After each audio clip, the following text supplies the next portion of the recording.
কোনো জালেম তৈরি হবে না এমন রাষ্ট্রের পক্ষে আমরা ভোট দেব। এই জন্য আপনারা হার ক্যানভাস করবেন আর দাঁড়িপাল্লার ক্যানভাস করবেন। সরকার আবার এই 2টা ভোট দেওয়া লাগবে বলে ভোটের সময় 1 ঘন্টা বাড়াই দিছে। 7:30টায় শুরু হবে, 4:30টায় শেষ হবে।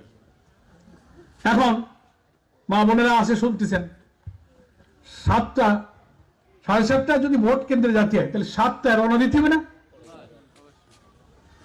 তো সকালে আপনি যদি জাউ ভাত আর রসের পায়েস পিঠে পুটা খাইয়ে রেন্ডি বাড়ি যাচ্ছেন তো জাতি জাতি কয়েক কাঁচা দিতে দিতে কাজী শেষ। 13,000 লোকেরা কয় না কয়েক কাঁচা দিতে দিতে কাজী শেষ। ওই যে বন্ধুরা আমার ভোট কাটিছিল, ডাকাতি করেছিল, তাকে শিষ্য মুরিদ চরিত্র আছে না, ওরা কিন্তু ষড়যন্ত্র প্ল্যান করে সকালে গিয়ে কিন্তু ক্যান্টিন বলবে তুমি আইসো এখনে 10টা বাজে, যাও তোমার ভোট হয়ে গেছে, বাড়ি চলে যাও। আমরা কি সেই ভুল করবো নাকি আর নাকি বলেন? এই জন্য আমার মা বোনেরা কোনো ভাত রাখবেন না, রাত্রি একটু বেশি করে রেঁধে থবেন, জাল পেঁয়াজ কাটে সুন্দর করে ডলে ডলে খেয়ে ফজর পড়ে একদম সব ভোট কেন্দ্রে চলে যেতে হবে। সবাই রাজি আছেন তো?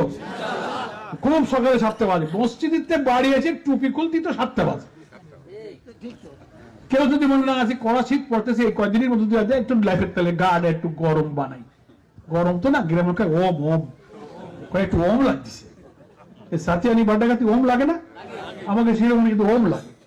ওই ওম করতে গেলে কিন্তু গেছে ওমের মধ্যে ঘুম পড়ে উঠে দেখবে যে কাজে শেষ।